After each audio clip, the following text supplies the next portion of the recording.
square buildings.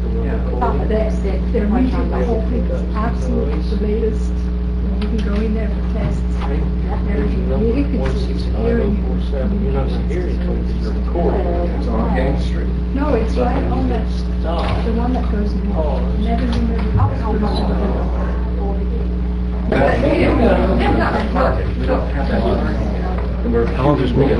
We have to be out by 6:30, no later. We should try and be out by 6 if we can, because the planning and zoning has to come in at 6.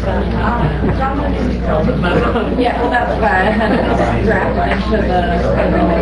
90% Democrats support it. 7% vote. Yes, that's still really impressive that you had that much support from both sides. Those are just news stories I could find about it. Republicans and Democrats are supposed to call somebody. Yeah, somebody got these numbers back. Yeah, you can call somebody complain.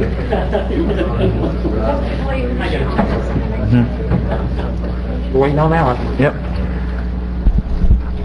All right, everybody, we're going to call this workshop to order. Turn off our ringers on our cell phones. I think we all got that notice from David. Thanks for that friendly reminder. Yes. But David, that's the purpose of that. I thought that was mine. That was actually his alarm telling us it's time for the workshop to start. Today we're having a workshop to discuss the Restore Act. As everyone's familiar with at this point, the Restore Act was passed and signed by the President, Senator Nelson, and Congressman Sutherland, along with a lot of congressmen and senators throughout the Gulf Coast, have worked very hard to help pass this initiative. It was a bipartisan initiative. And what it does, in simple, is take 80% of the fines paid by the parties responsible for the Deep Horizon oil spill and sends it back to the communities that were affected.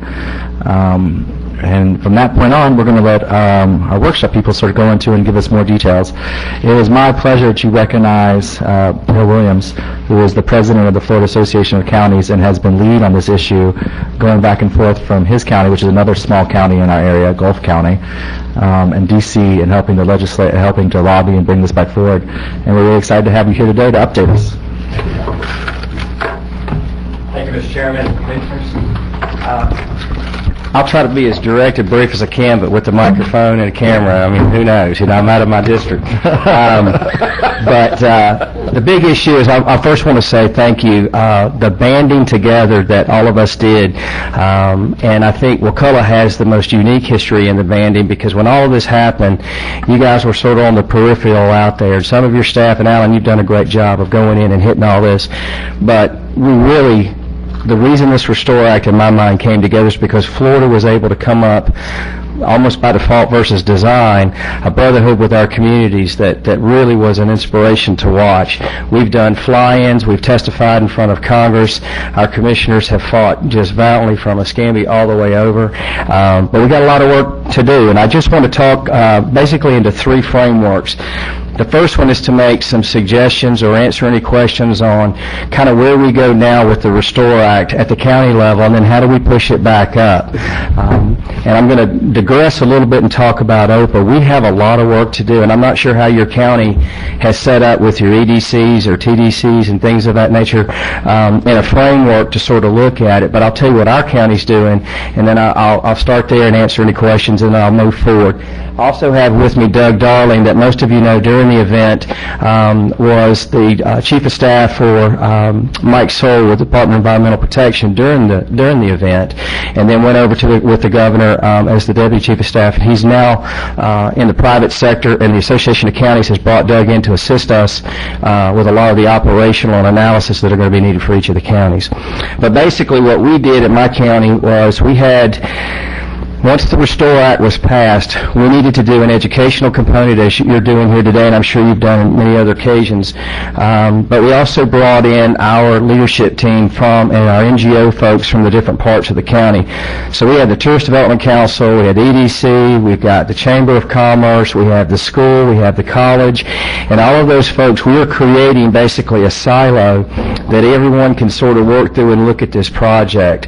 And with that, let me back up just 1 second and say, I know all of us are being overwhelmed with a lot of things are running around. There's a lot of money out there. They're doing this, they're doing that. It's going to be our job as commissioners to really make sure that the public and our folks are involved. So, Doug, if you want to come up and join me, we'll start the slideshow, then we'll start with Restore.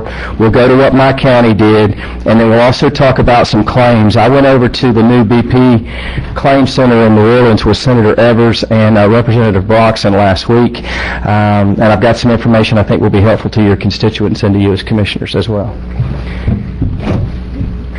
Basically, everyone sort of knows the history. I know Alan has done a lot of fly-ins, which is that one. Okay. When we went up to D.C., as he said, it was a bipartisan, bicameral approach. Senator Nelson and my Congressman Alan Boyd, it's been a long time, Congressman Sutherland, basically couldn't do any more work than they did. This was not about being an R and it was not about being a D. This was the appropriate legislation because our folks were so impacted. But basically, as Alan indicated, your chairman indicated, the Federal Water Pollution Act, the law as it was set up previously, these monies and these penalties would have went to the U.S. Treasury. And Alan, again, like I said, all 5 state and local level commissioners, I can tell you personally, Billy Nungeiser he was there with us. I'm sure all of you saw him on CNN. You cannot get a microphone from the gentleman. I mean, he's got shrimp with no eyes. I've got tar balls. He wins. But basically, we've got 80%, as Alan opened up, that these penalties will come in. The main thing, and I'll start with that top equation, we don't know what that number is. All the commissioners, and for those of you in the public, we've heard numbers from $5 to $21 billion. The reason that is so varied is because it's built on negligence and culpability of the actual spill per barrel that went into the Gulf. And so the Department of Justice, Judge Barbary out of the federal court in New Orleans, and BP will settle that. Now, the $1 million or the $1 billion question is, well, when do you think all this will come into play? I can tell you that it's anyone's guess, but there's basically 2 options. The first option is a quick settlement. They are set for trial in January in the federal court with Judge Barbary. Everyone's, I'm sure you all have legal counsel. Everyone that I've spoken to, elected officials and legal counsel, have all indicated that they feel like BP will settle before that trial because there could be a longer period or the opportunity to be more negligent and the fines be higher. If that doesn't happen, then it certainly could be years in the process that these counties and these states and these impacted folks would see into these dollars as they litigate that through. So that's the good and the bad news. There's also some very concerning news. We have, and we're going to go through the consortium as I introduced Doug and talk about the different components, but we have 6 months to put this plan in place, and it became sort of effective the day that the law was passed, so we're literally a month behind.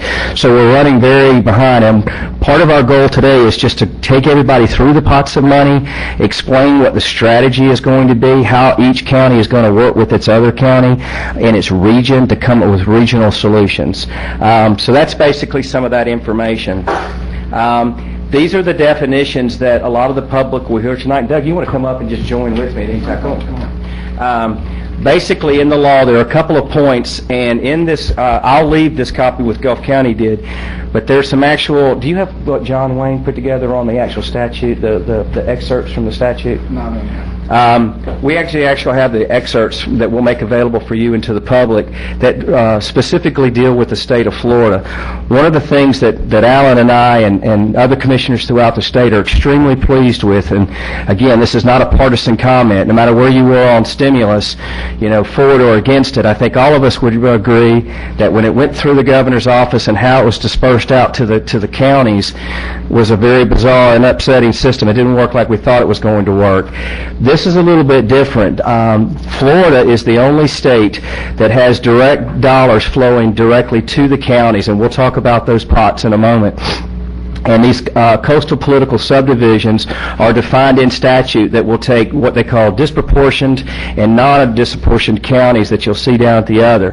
The 8 disproportionately impacted counties are the counties from Escambia to Wakulla. That's us. The non-disproportionately impacted counties are basically from Hamilton down to Monroe, but it has to be adjacent to the Gulf and going through. So if you're in Alachua or Polk, you're not going to see some of these dollars as it flows out. But the way the federal law is written and the state law is written, and we'll go through it in a moment, 75%, Senator Gates made sure this passed earlier, that 75% of those dollars that come from these monies have to go to the 8 impacted counties. So we are sitting with the best opportunity that I've ever seen as an elected official and as a citizen to really do this well. But with that, obviously there's going to be a lot of accountability. We have got to have, as commissioners, the leadership where we don't look parochial at our own counties. We've got to reach out and look, what are we doing as a region? And I'm speaking both environmentally and economically. How do we master plan that entire project? You all know the other areas, the Gulf Coast region, the Gulf states, and the trust fund that I spoke of. Originally, that trust fund would have had those dollars. Doug, you want to come up? We'll go over these pots. Basically, you've all heard of NRDA, which is the Natural Resource and Damage Assessment dollars, and that is not, best I can tell you, not gone very well. But BP, under the Oil Pollution Act, is responsible for those direct causations, and we don't want to forget about NRDA. We're into restore, but I want to make sure that everybody remembers the NRDA projects, and I've got my counties in here to show you where we were. But basically, there was $100 million set up in an early restoration. At this point, about $5 million has been allocated? $5 million has been allocated to Escambia County. None of that has been spent. So we have our hands full to work with our environmental friends to make sure that that is done and done well. Then I want to go through, and I'll let Doug introduce himself and walk through these pots, and I'll help you with the slides as we go through. But basically, with the overview of the restore, these dollars, these are the pots that we're going to describe today and how it's going to work. Thank you, Commissioner. Doug Darling.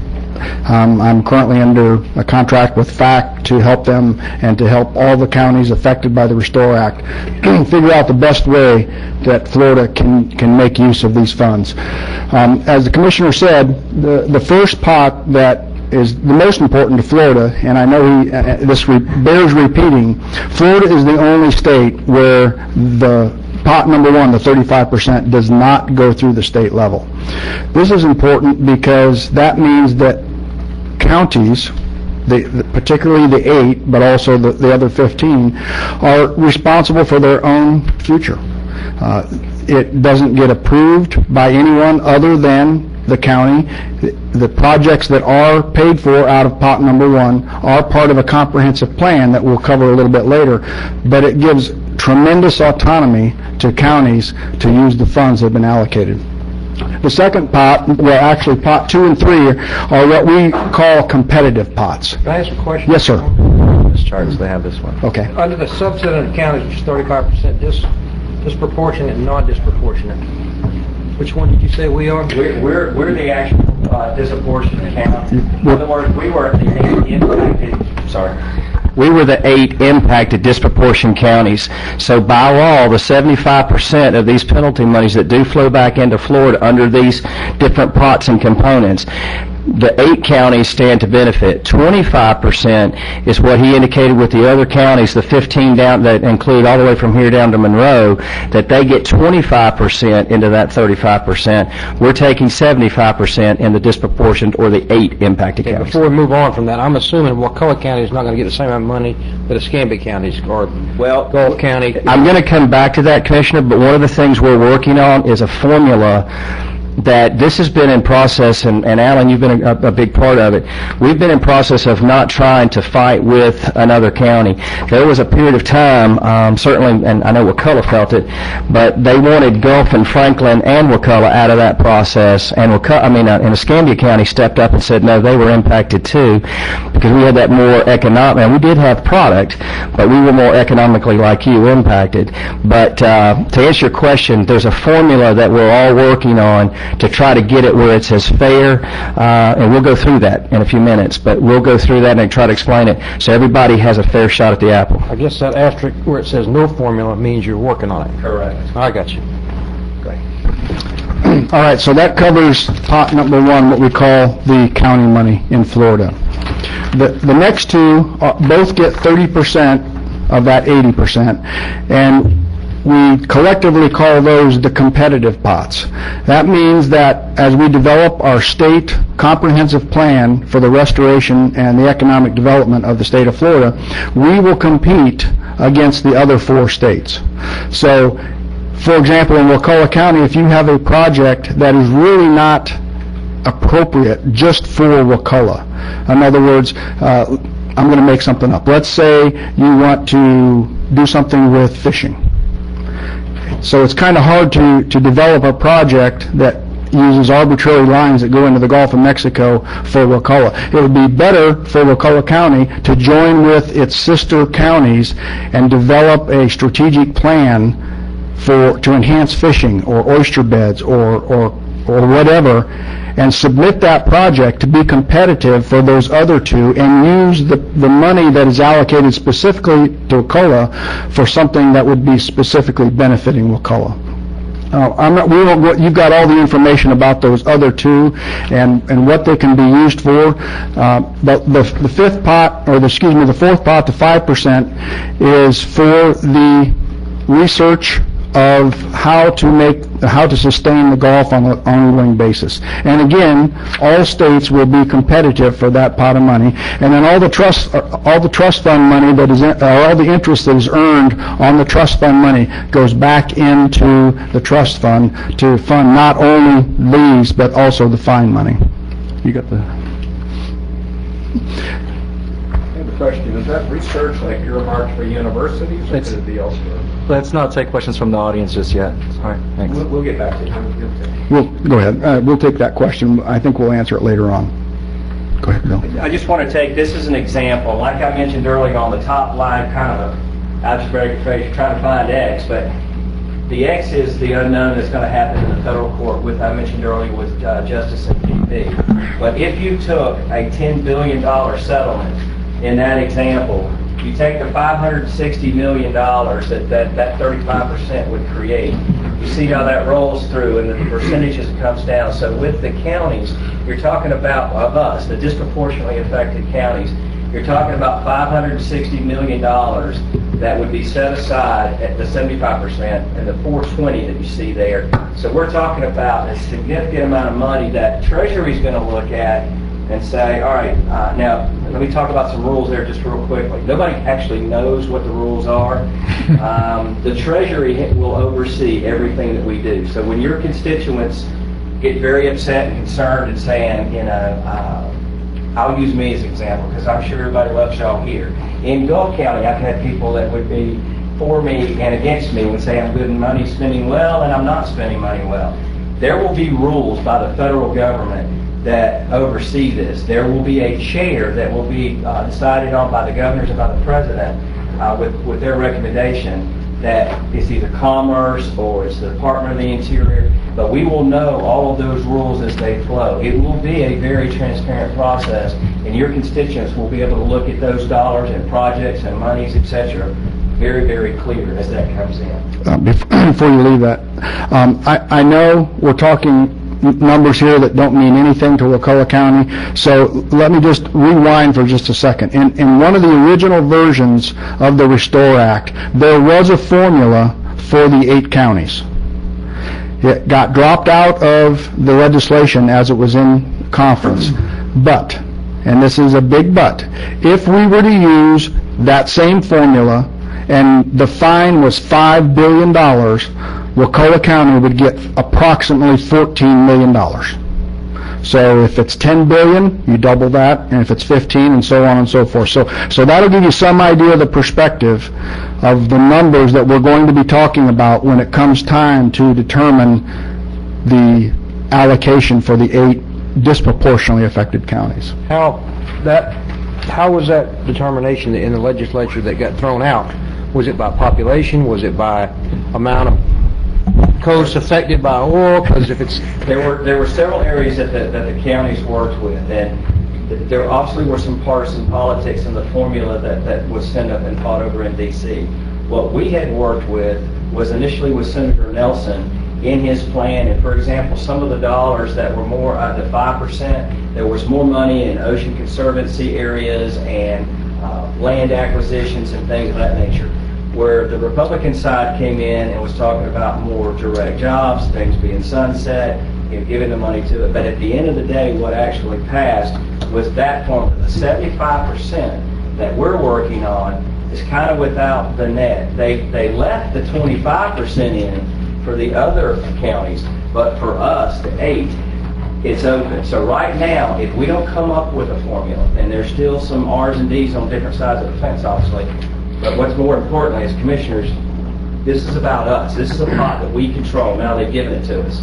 The scenario that's out there, though, is that the way we've set it up right now, it was based on distance from the spill. There was a TPC per capita type formula that was used. There was a matrix of actual product that was used. The big issue that some of the counties have been talking about, there was a review of the fishing impacts, but Congressman Sutherland wants more focus on that area. So they want to take across the dock measurements and the metrics, and we're going to talk about this next week in Panama City. But we've got a framework that we think we can figure out what each county wants so that there's not an internal food fight that comes about. But the 75% is up to us in concurrence with our congressional members so that we can move forward. Of course, you know, if it was based on miles of coastline, we'd be gold. But if it's based on number of restaurants and they had to show where their sales were affected, we'd get like $10 or something. A lot of variables. There's a lot of things that went into it. Right now, the way we're getting 4%. But if Sutherland's efforts go through and we factor in fish or aquaculture more, you're going to see us probably get an increase beyond 4%. But we don't know what's going to happen with that. That's all to be still being debated. I hope all of you are coming, but and obviously the noticing and things. But next week on the 16th and 17th, our executive committee with the Association of Counties, and we've opened it to the general public with some of the municipalities so that we can discuss it. There's nothing in stone. We want all of this review. We want the fishing to come across the dock's numbers so that I can tell you in this district, this congressional district, he certainly wants little counties and those fishermen protected in those areas. So we'll look and see how it goes. All the numbers are up for grabs. All right, these are, I'm not going to read the chart, but these are what are in the federal law, and these are what the county projects have to fall under. And you can see that it covers pretty much anything that I think you would want to do or use the funds for as a result of the fine. Some people don't understand the tourism aspect. Some people don't understand or want to focus on the economic development aspect. That's certainly up to the elected leaders of each county to determine where the priorities would go. Number 6 seems pretty liberal. You could construe that pretty liberally, I would assume. The way it was explained to us, Commissioner, that they really tried to give this language a very benign impact, so it could give us as much, because a lot of the politicking that was happening, like for example in the infrastructure, we tried for a higher percentage on the cap, and it's at 25%, but a lot of these other projects can be shifted into those areas, so it is very flexible in its ability to go out. And I think the bigger issue that, obviously we need some framework, but the bigger issue is the strategy and the vision that each county is going to have to play with in conjunction with the association and each other. When we talk about something, as you indicated, with oysters or scallops and things in my area, it's a system that we're trying to repair, just not an individual project. We'll get lost if we get so project-oriented. And one other important thing is the U.S. Treasury is the federal agency who is implementing the Restore Act. They will be developing administrative rules to implement this. One of the things we'll talk about when we highlight what we believe the consortium has to do, and that is get involved with the federal government to help craft those rules, not let Washington, D.C. or Louisiana kind of drive the train on this.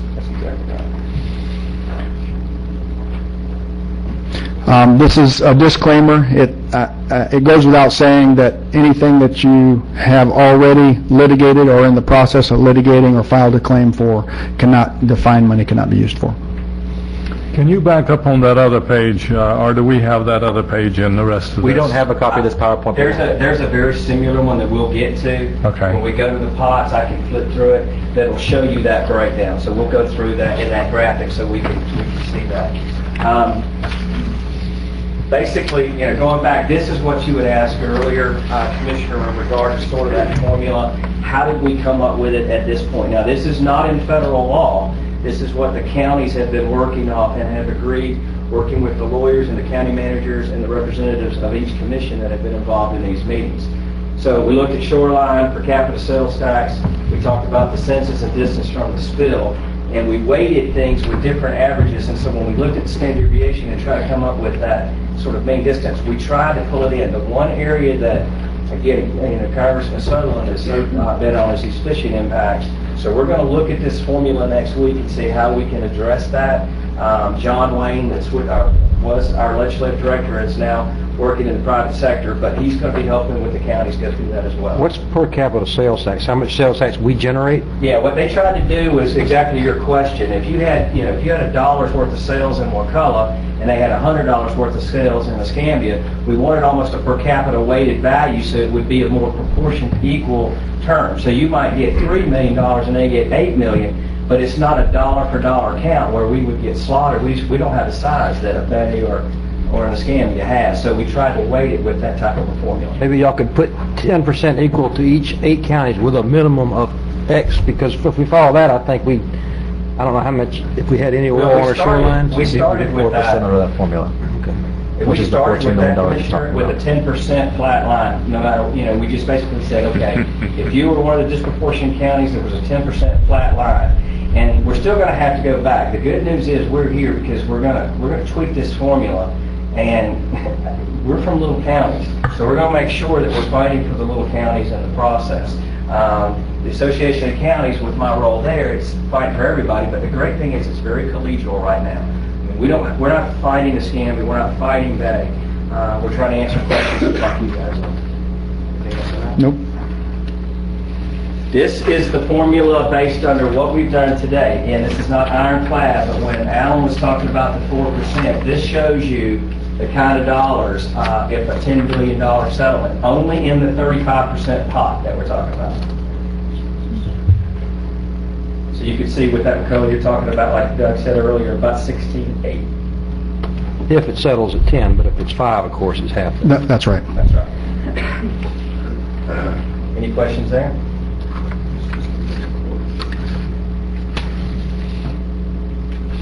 This goes in this is the non-district report, and there is a formula here. This is going to be a little easier, but it's also going to be more challenging.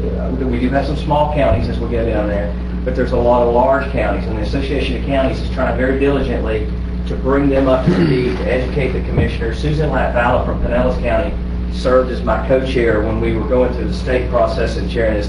So they're there. We just have a lot of work to do. We got to go to Monroe. We got to go everywhere to get everybody on speed. But we wanted to go through that and show them. Right.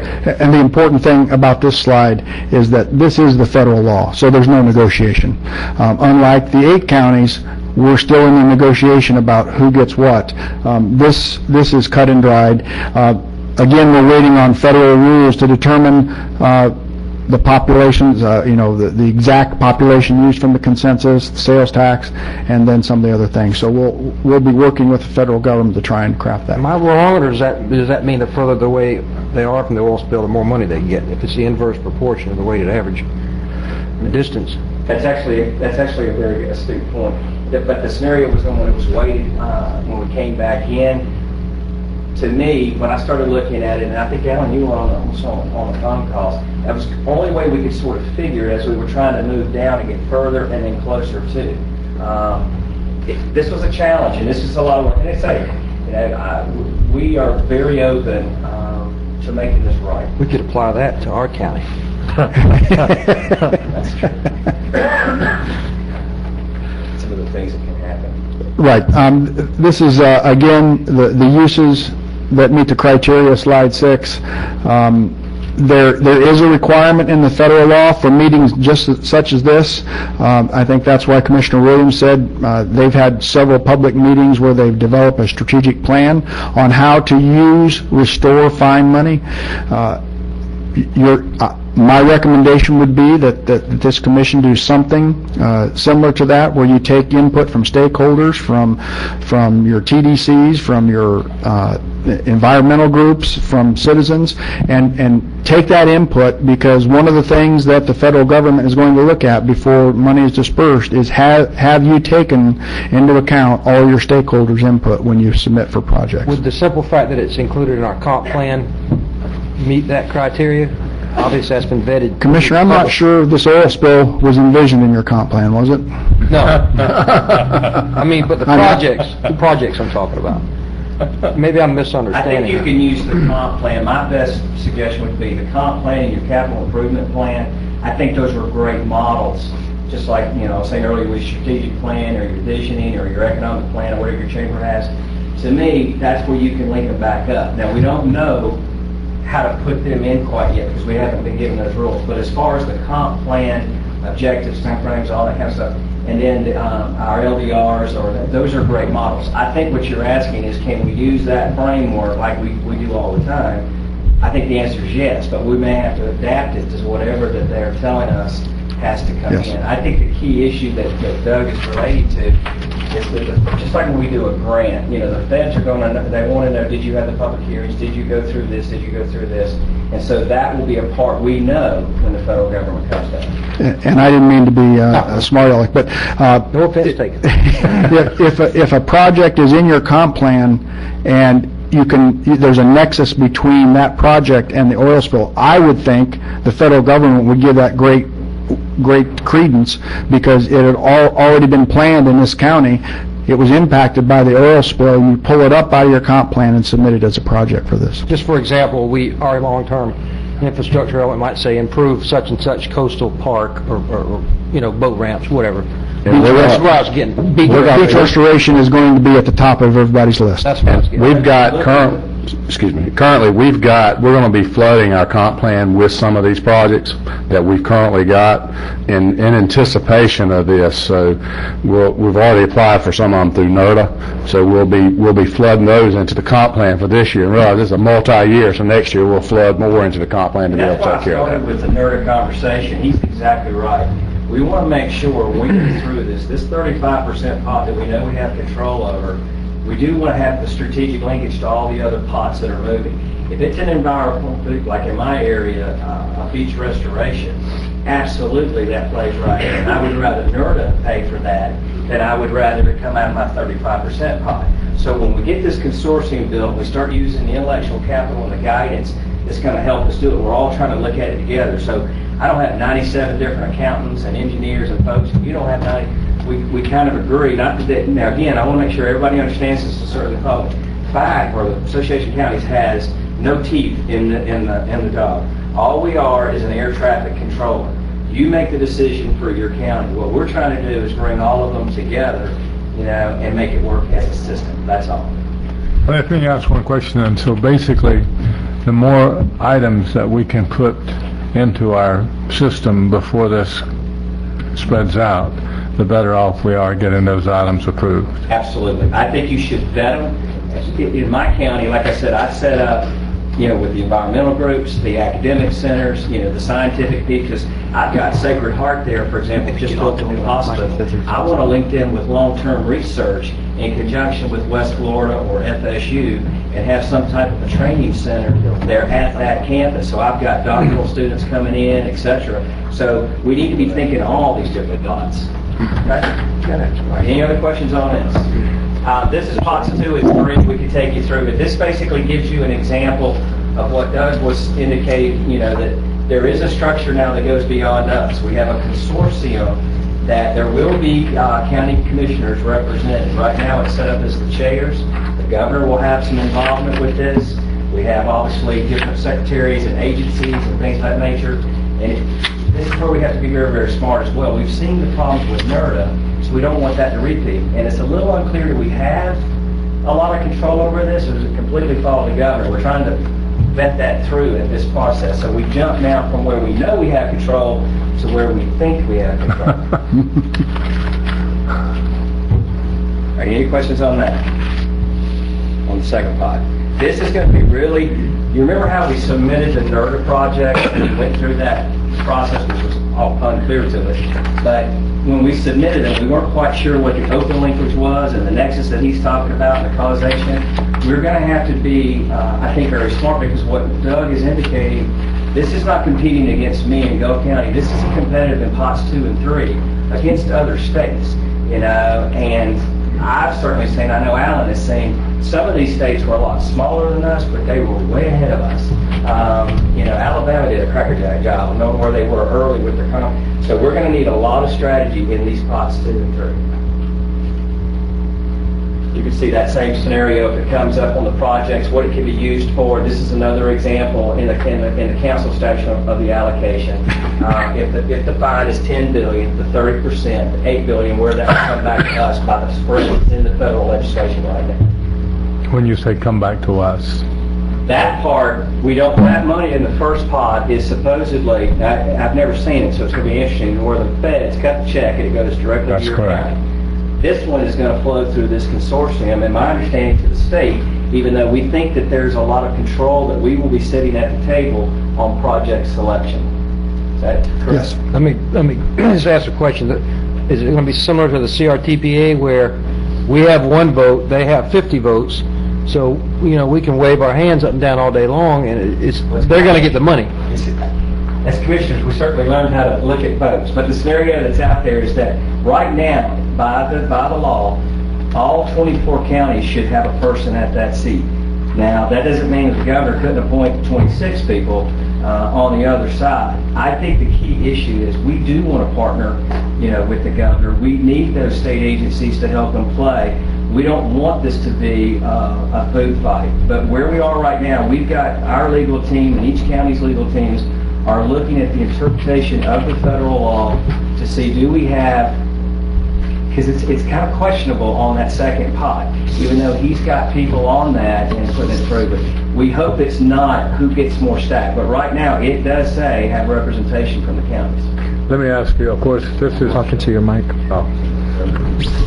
This happens to be, a lot of it political, so from the state we have our governor, and then down below our governor, do our senators get involved in this, and our representatives, our state senators and representatives, will they be involved in this anyway? I absolutely think so. I don't think that they'll be, they've already voted when they said 75% of these penalties come to the... Now, that's the U.S. representative. No, this is state. That's the state, That's okay. the state. Okay, so it's written into federal law, but it's also written into state law. And So Senator there's Montford and Senator Gates helped make that happen. Absolutely. Our senators were involved, Jimmy Petrone, and that bill's already passed. We'll talk about, there is a revolving $10 million for 3-year program through the University of West Florida that is set up there. That's another pot of money. So we'll talk about that too. Right now, the good news is, we're talking about a lot of pots of money nowadays in commission work. There's a lot of pots of money. We just have to be very smart and work through the equation. All right, this is just how it went to the 5 states, and there's been, with the National Association of Counties, and even though I say it's competitive, it is. The National Association of Counties, which we're all members, has also been assisting us with OPA particularly. If you guys were, and if you were like me, a commissioner during that period of time, the rules that we fell under with with BP was killing us. And so we're still fighting with the other states to make that law change. Are you anything you do to that? Nope. That just goes to the bills. You want to run through that? The only thing I would like to point out on this, and I know Commissioner Williams has said this several times, that we need the state involvement, even though the money coming directly to the counties is going to bypass the state. We need to have state buy-in, because all these projects are going to require some kind of permit from the Water Management District, from DEP, from whoever. So they're not going to get a say on what the project is, but when it comes time to permit that, and I would imagine that the federal rules will have a a section that requires what actions you've taken to get permits for the project before you submit it. So we need state buy-in. That doesn't mean they get to say yes or no on submitting the project, but they can always hold things up with the permitting process, as you're well aware. And I think, for example, like in your county and mine, where we're areas of critical concern, and the race designations and things of that nature, again, that's where we can work with each other to make sure whatever project you guys are selecting, we are moving it as fast as we can. So we need to use existing state law to help us move it. And you're absolutely correct. Again, no matter what your viewpoints are, that's the person sitting in the chair right now. We need help with the governor to push this through. The best thing we can do is get our people and our environment back and get a working order. Okay? This is the plan development that Doug and I have been talking about. You see the 180 days that I mentioned, and that's from the time the law was enacted. These are the political subdivisions that we talked about. And Commissioner, when you were talking about the comp plan or the LDR or kind of our capital improvement plans, that's what we're talking about. These 3 years of the projects and what's going to be done, how the money's going to be spent, and we're going to be dealing with a lot of different people. So it's going to take a lot of linkage and trust to make this thing happen. And before you leave this slide, remember this consortia that the federal law requires Florida to have is made up of the 23 counties, the 8 disproportionately affected and the 15 non-disproportionately affected. That's not the 35% that comes directly to Wakulla. That's the other 2 pots of money, the 30%. And to this gentleman's question we'll get into later, these other 2 are supposed to be weighted towards ecosystem restoration. This was the pot 3, basically the same component that we're talking about, but here we're picking it up a level. We've sort of got the county and the state all working together. Now we're putting in the 3rd level. This is going to be a lot more environmentally oriented with the funds and the agencies, with NOAA and all those folks. But now we're dealing back up to the federal government. So we're putting our projects, the state and that consortium, and moving up to the feds, where that sort of coalescing of the different agencies and the money. But you can see, for example, what could come through that with that settlement. Comprehensive restoration plan as related to the oil spill. Correct. All right. Well, can I interrupt? Not necessarily. A lot of this Restore Act was based upon the MABUS report. I don't know if you're familiar with that, but it was a report done by the federal government that the states participated in. The oil spill was kind of the jump start that made everybody take another look at the Gulf of Mexico. The Restore Act kind of pulls that in and looks at the long-term health of the Gulf of Mexico. So while the nexus may have been the oil spill, one of the things that I know that Florida has submitted under the NRDA, the Natural Resource Damage Assessment, is a fish hatchery. Really, nobody has been able to assess the impact on our fishing stock of the oil spill. But we know that even before the oil spill, there were catch limits and all kinds of things because of reduced populations. So a focused look on the long-term health and the ecosystems that support the Gulf of Mexico, I think, will go a long way in these other 2 pots of money for the state of Florida when we compete. And Commissioner, when you were talking about what our senators and our House members, et cetera, at the state level being involved, this is a critical piece because during the event, we're not biologists and environmentalists. It was hard to get a summation of where we were. Somebody would come up with a new academic research. I didn't know if it had been peer reviewed and it was coming from California. We needed information then, and we certainly need information now. But working with the Florida systems and the peer reviews and the institutions that the governor and the legislature control, absolutely we need their help because that science is going to show the sustainability long term. And were these projects in the right locations with the right impacts for the long run? And that we need that. So that's a very critical piece. The last 5% on this slide is that we talked about for the research, and you can see how it's broken out. And this again is in federal law, so there's no more negotiation about what goes where. You can see pot 5 here. Some of the things, the restoration science, the observation monitoring, the things we've already talked about. You're going to hear the term centers of excellence. That's going to anchor around the academic and scientific communities. There's been a lot of work in Central Florida and Southern Florida and FSU and West Florida. And so as we put all that together, for example, I would love to see, a West Florida type center of excellence where we've got students that have marine biology and everything's going through. So it's tied to our academic sectors as well as our environment. Okay? Anything to... That basically will complete that section. I'd like Doug to run through the consortium idea with the Association of Counties, where we are, what we funded. You guys have already funded in the initial side. Doug's going to take you through that. Then I'll go back into one more element of the BP Claim Center that I went to, so your constituents can have a copy. I'll leave that with you, and then we get copies for everybody. Thank you. Okay, hopefully you got an appreciation for the importance of the consortia that's required in the federal law for the state of Florida to develop. Each of the 23 counties will have one vote. That consortia will develop the comprehensive plan that's submitted to the federal government to compete for the 60%. Those two pots of money we just covered will compete for that 60%. We, on Thursday of this week, are having a board meeting over in Panama City where the commissioners will figure out the best way to start up this consortia. And the thought process right now is we're going to use a part of Florida law that is already on the books, Chapter 163.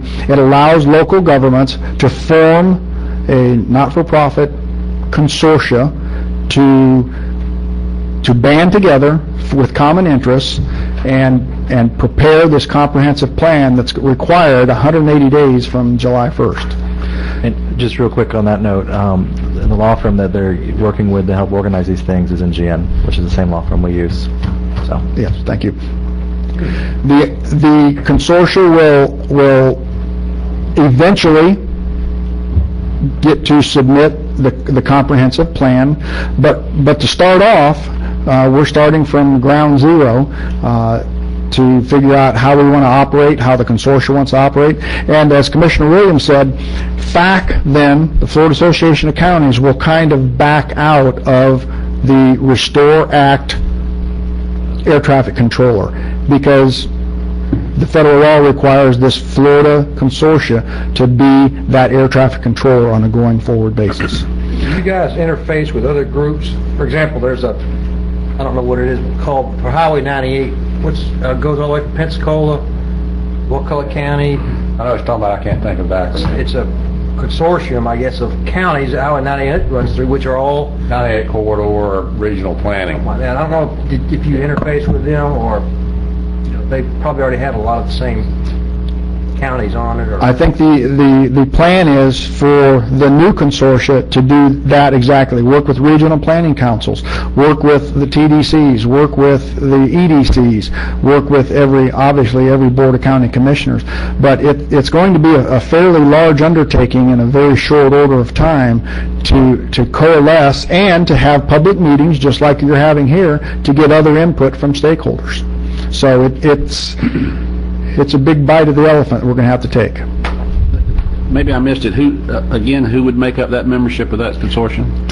The federal law requires that each of the 23 counties have one. Have one member. One member.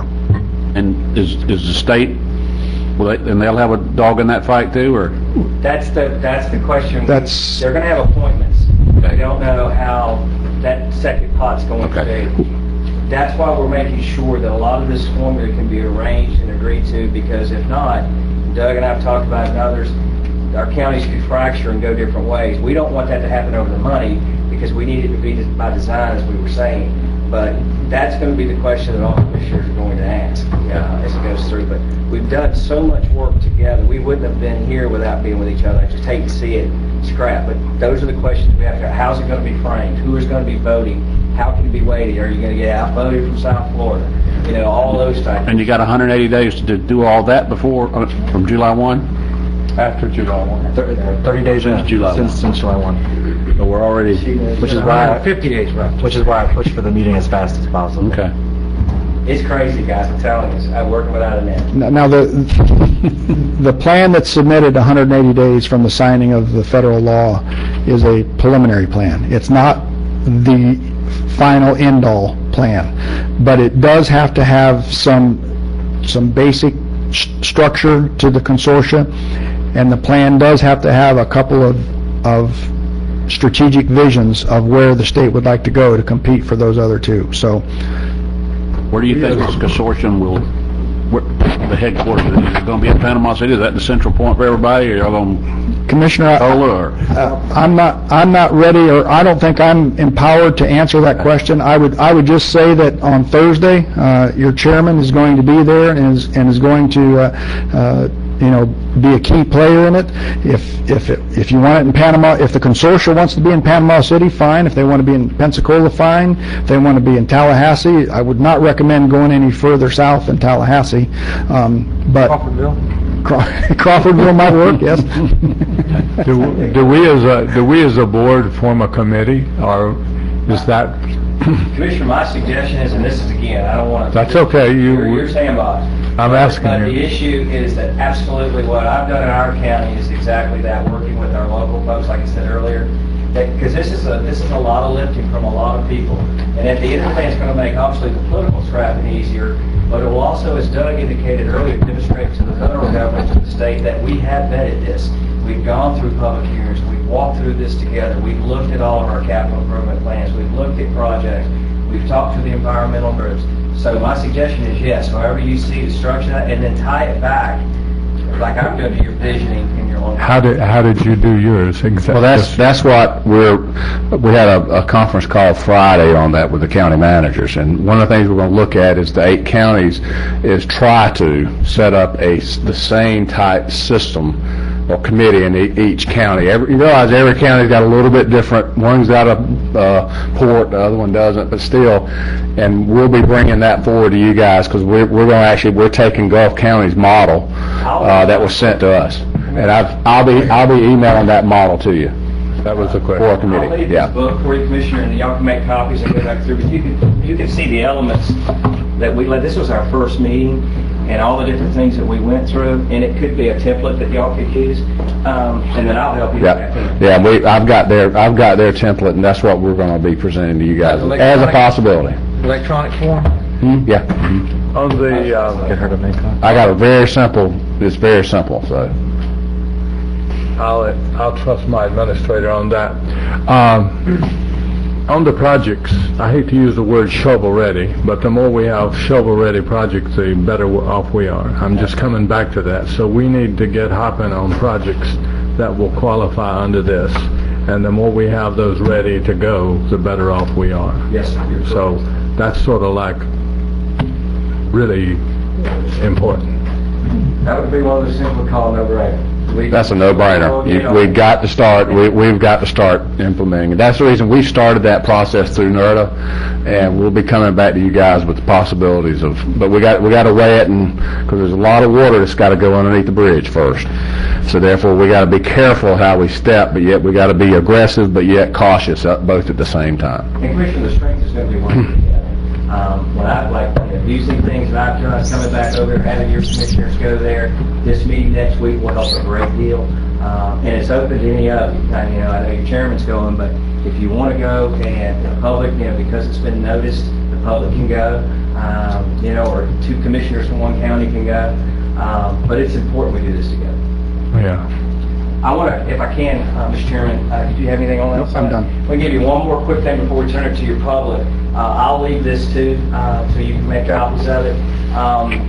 Obviously, with the Feinberg process and so many of our businesses that either got denied or left hanging and not sure where they had or did they do the right thing, as most of you know, there's Commissioner Williams, you're talking the mic. There's a new court order system now that's different. And the main thing that I would tell to your constituents, is I know a lot of them were frustrated. We were very frustrated because I know you guys had folks calling. We couldn't move it through the Feinberg process. The reason this is different, the best example I can give you, it's almost like an ombudsman. This is a court-directed process now. There's very clear zones and what type of a claimant you are, etc. And they do have to apply again, but they do not have to submit all their paperwork and things of that nature. So all of that has been transferred. And there's a gentleman named Pat Juno that's running this information, and his card is in the back. There's a frequently asked questions comment in here, and it really is well done. It gives you where a lot of your fishermen, your hoteliers, your restaurateurs, everybody, your real estate folks, anybody that was impacted, this will help them. And this is another thing we can reach out, because our constituents, a lot of folks have still not been paid, or they've been partially paid. It's a train wreck still out there, but I feel very good this man's ready to help us move. Let me ask you, now you're from what county, and you're a commissioner in what county? Gulf. And what's the city in Gulf County? I'm from out of town. We walk. Cape San Blas. Okay, so I played Wakulla many times. Coach Tomani was a wrestling coach over here when I was wrestling Wakulla many years ago, at a much lighter weight pound class. So you didn't wrestle in the same weight you are? No. Okay. So your interest in this is to just direct us to stay together and pull together and go together. Is that it, pretty much? Let me talk a brief moment, if you don't mind. No. Commissioner Williams is the current chair of the Florida Association of Counties, so he's led the effort. All right, I got you. He's led the effort lobbying on behalf of the counties. He's the one. It was all 8 counties from North Florida, cities, and you had the parishes and the counties from the other states who all went together. He's been very influential with that. I think it's important to mention that when this process started, we did not think this was going to pass. That's right. I just want to be as clear about the Restore Act passing. Everyone who helped make this pass deserves tons of credit, because this is unprecedented, and what it can do for Wakulla County is unprecedented. So, no, and Commissioner Williams isn't seeking re-election, so he's just trying to come out here and help lead us. This is he's coming up to the end of his term. I was just, Yeah. Well, no, it's a valid question, because obviously when I leave, I'll go to the private sector, and you may see me again, but my role here today, and what I'm saying is, we've gone through this unbelievable. We have to go back to our national contingency plans, our area contingency plans. There is so much reform that has to happen in the Oil Pollution Act that no one's paid attention to. We're 2 years out, and Senator Nelson said it, lots of people said it, but as bad as the responsible party was, if we were drilling, if Cuba was being drilled off with China, etc., we don't have a responsible party with multiple jurisdictions and the train work we had. We still have to remember the law over here with OPA, so there's a lot of work to be done. But Alan, I do want to compliment, and again, your board has been real involved, and it takes 3 votes to send you to a lot of the meetings and serving on one of the caucus meetings, but little counties particularly are going to have to stay together with this. And all the questions that Commissioner Mayor asked are very, very critical. We've got to know them. I know at one time this was tied into the transportation bill. That's how it tagged. And that bill has to be funded in order for this to go. How does the funding on that bill affect this? Well, there is a correlation, obviously, because the transportation bill passed, but there's different components, and I'm not a federal legislator, so I don't want to go into components. I know the amendment contingent that this is hanging on to is not related to those taxpayer money. This is strict BP fine money to the Water Pollution Act. So the only thing that's standing in the way of our funding underneath that scenario would be the settlement with Judge Barbary and BP in the federal court. I understand this one pot of money, we got this 180-day window we're in. What about the rest of it? Any idea for a feel for when that may come about? Is it months away, years away? You talking about the comprehensive plan? Talking about the settlement? No, he's talking about the whole. When will dollars become flowing down, you think? Like I mentioned earlier, that I think my best guess, and again, CNN's not calling me, but I feel like they're going to settle before January. I think it's in their interest to do that. All the legal folks that have represented our county and other counties, I hear that from congressional members and from state people. They all feel like there will be a settlement. The result of that is nobody knows. So if it happens, I think it will happen before January. If it goes to litigation, that certainly could take years, but that trial is set to start in January in New Orleans. I think you'll have a settlement on that because BP wants to drill in the Gulf, and we are the Gulf states for the Gulf, and if they take this trial out and everything, it will affect the their political position when they start wanting to develop? I think that's a variable, and I also think from their shareholders' perspective, they want finality. Whatever it is, but they're making billions of dollars, not probably always have been, but the scenario is they want finality to know where this is. They don't want this drug out. So I would think the indicators are positive for settlement versus litigation, but I'm not an expert in that field. We have about 20 minutes if you want to continue the conversation. If there's any citizens who want to talk, if you'll fill out a card, we'll try and get to as many as we can. Can the citizens ask them questions? I'll be glad to have the citizens. Questions are more for you than they are for us. Yeah, I'll be glad to have citizens ask them questions directly. Commissioner Williams, one more question for you. I was going to let us talk as much as we want to first. Is, how do we, and I don't mean this as a joke, but we need to keep you in the consortium. Is that a possibility that you could serve? Yeah, what I'm going to do, and that goes back to your question. There's always this question of what are you doing, et cetera, or what I want to do is, when I leave office, I'm going to move to Tallahassee and be working with the group up there. I absolutely want to be in there, but I don't want those lines to be clouded. I'm going to be involved with FACT and not drop that ball while I'm elected. I just want to finish my term and then come in. Then I hope to work with that consortium and move all that, because what we've gone through and how we've made this together, it has to happen. If you weren't in that event and went through it, it's what I told. There was a group, the state brought in a group to help with a kind of a related issue, but the guy was talking about part of his job was to come and talk to the commissioners. I was going to you come to my county and I roll my eyes back because, dude, we've been talking to each other. So I appreciate and honor that compliment, but I hope to stay involved. Good. We need you. What are questions, before we have citizens come up, I want to give us the opportunity to talk more, see if there's any questions we have. I know some of the things that David's talked about doing, he's talking about putting together a project book that we can sell ourselves on. Right, and also what we're doing is we're going ahead and setting up a fund, a Restore Act fund in our budget for next year as well, so that we can start, we need to start the process of getting some consultants in and doing certain baseline works, as well as what we're doing is we're making sure all of our federal laws that we have to, as we get funds, going to be kind of like a federal grant that comes in, making sure all our baseline, we've got all of our EEOC stuff correct, we've got all of our baseline laws that we have to go by, we've got those down and we've got all those updated so that nothing stands in the way of us moving, as well as we've got projects that we're putting together, a project book now, but understand that project, the project book will expand, but this is initial to get us an initial start with projects. So, but like I say, there's still a lot of water. We want to proceed cautiously, but we cannot bury our heads in the sand and say we can't spend money. We've got to spend a little bit of money, so we're ready for this to come down, because this will be a game changer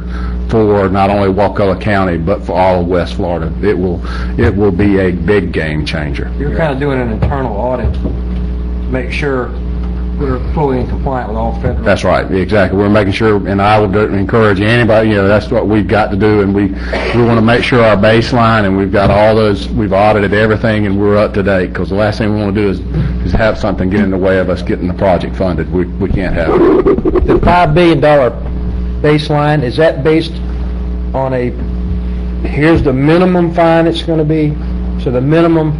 Basically, it's like $1,000 per barrel going through, and that's the minimum. So $1,000 to $4,000. If you go from that scope, that's where you get from 5 to 20 billion. Couldn't settle for less? I think it certainly could, but I mean that's a baseline of negligence. So there's a flat line that you dumped this many barrels into the Gulf. Then it's based on the culpability and the negligence. So I think it starts in that $5 billion, and it could go up depending on gross negligence. And again, it's important. The Restore Act's just dealing with the fines, so it's trying to get them to settle their fines. This isn't the settlement like when we talk about our lawsuit going on with BP right now. Completely separate. Are there anything that you need any kind of guidance from the board on? Not this time. We'll be, like I say, I'll be bringing to you after we go to I'm going to actually be there as well, Billy, on the 16th. Is what we will come back is probably start proposing that committee, start looking at that structure, as well as in the budget. Like I say, we'll be throwing out putting in the fund, the Restore Fund, and there'll be a couple other things we'll want the board, and we'll move faster and faster, but I also want to make sure we move cautiously as well. So we want to be a cautiously aggressive. And Mr. Chairman and Commissioners, these guys are really involved, so is your attorneys. There's multiple phone calls going on with the associations, with the managers, so that we're all sort of keeping up. So there's a flow of information and data that's happening through the association a great deal. You're doing a great job. It's important to point out, Cherie's taking the lead as our staff right now, and trying to help oversee and organize these projects. So she's doing that in addition to her normal grant writing duties for the time being. Right. And restructuring, that is one thing we're doing. We're kind of, in our restructuring that we're doing is we're taking the Restore Act into consideration into our responsibilities, so that's another thing that we're doing, anyway. Well, and for me, the big challenge, I just want to make sure if there's different pots of money like this, the main point, if we're going to get $12 million, but we could spend $5 million from a different pot doing what we want to do with the 12, that we make sure we spend that $5 million and use that 12 in a different way. And I think that's the trick that we have to try and figure out the best, so we can get the most economic and environmental restoration for our community. Do you have any comments before I let citizens talk? We'll give each citizen 3 minutes, because we have 3 citizens, and we're going to go to 6:15. So Howard Kessler, and then to be followed by Jack Redlow, to be followed by Madeline Carr.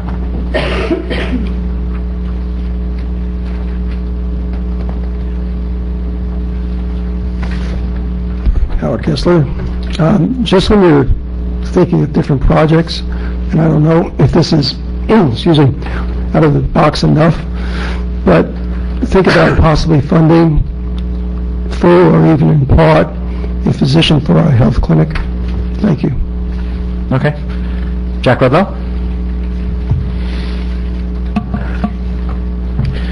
Well, this could be a great opportunity. For those in the St. Joe people and everything else, we have Gulf Specimen Marine Laboratory in Panacea, and we're an ecotourism business essentially, and we provide marine life to schools and research labs. I have been working in these waters for over 50 years. Collectively, our staff has been involved, I don't know, collectively of at least another, 75, 80 years with people. Intense knowledge of St. Joe Bay all the way down to Osceola and that area. The problem we saw during the oil spill is that even though there was an academic committees and universities, we had no way of injecting our information, our background, our baseline of what's actually happened and what the changes are and that sort of thing. And I really think there's a need for citizen science to be injected into this process. Commercial fishermen, whether they're bird watchers or people like ourselves that have extensive background and knowledge, and I'm a little concerned about, at least under the research thing, is academic capture, which all the money funnels off into the big universities, and these are people that are certainly knowledgeable, but they certainly don't have a long-range baseline that citizens and other people do like ourselves, and I would like to see some effort that, and certainly advancing ecotourism and making the resources of the Gulf public knowledge and as a tool for people to be able to respond to future disasters by being knowledgeable of what is out there, what these creatures are, and basically why we should be looking at them and why kids love them and that kind of thing. So anyway, just wanted to mention that. Thanks. Madeline? Carr? Sorry.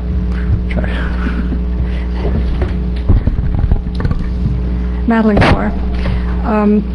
I had read the Restore Act before I came here, and it's an incredibly wonderful opportunity, and I've also spoken with you about some of the issues that could be covered. What I wanted to maybe suggest is that for each of the 5 pods, understanding that the pot number 1, not pods, pot number 1 comes directly to the county, but then also for the other 4, that we create a county working group, because I think that is also a suggestion in the Restore Act, that you have to put that together really quickly, so that we have a different working group, for each one of the pods. That's what we're going to be proposing there, yes ma'am. Right, okay.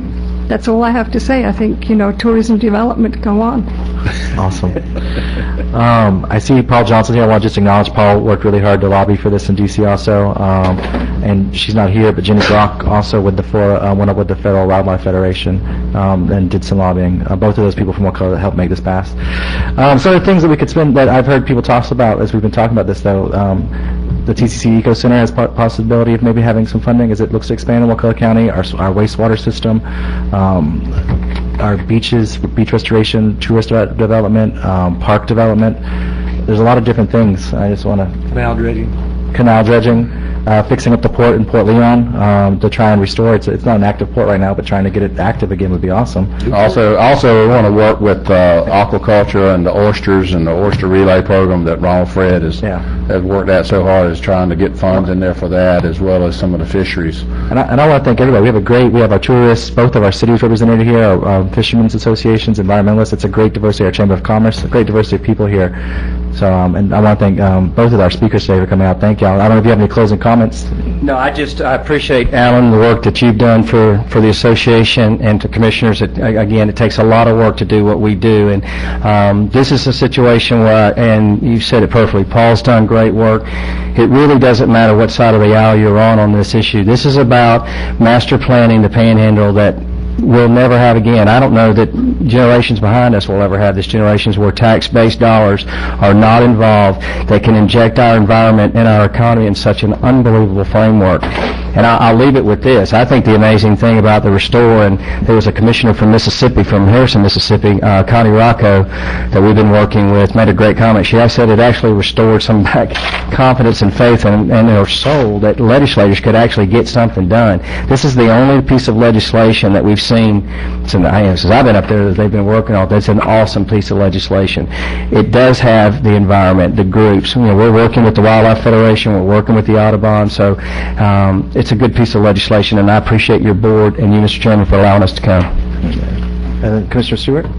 I just wanted to thank you, both of you, especially you, Commissioner. I mean, you have, since the last 4 years, your name's been on everything that we've seen come across, and I mean, you have done a lion's share of the work, especially for us and the other small counties, but looking out after Gulf and Wakulla especially, and we appreciate that. I don't think we'd have had a dog in the fight if you hadn't have been as active as you had been, and I appreciate that. Okay. Appreciate you coming too. I need a copy of this presentation, this PowerPoint. Can we get that? And I left it with my book too, so that they can make copies. You actually have all of our stuff, and I left the claim center stuff, and I'll just get it from the chairman later. And before we close, our county administrator has some words. I just want to make sure the public understands, we're gonna now that things are ramping up, we will be having more and more frequent workshops on this. We're going to have to, so that you can have education, because understand we're learning as we go as well, and things are evolving and changing. So there's a lot of questions out there, I'm sure that you have, but understand we don't have all those questions right now. These guys don't have all the answers to the questions. So we'll be providing that as quickly as we can, but we will be moving quickly. We'll be working with, the first thing is setting up this committee, and we'll be working hard to do that and keep you guys as advised as we can. All right. Very good. Thank you. Meeting adjourned. It's just a car ride. You can ride over if you want. Ride back. Yes, sir.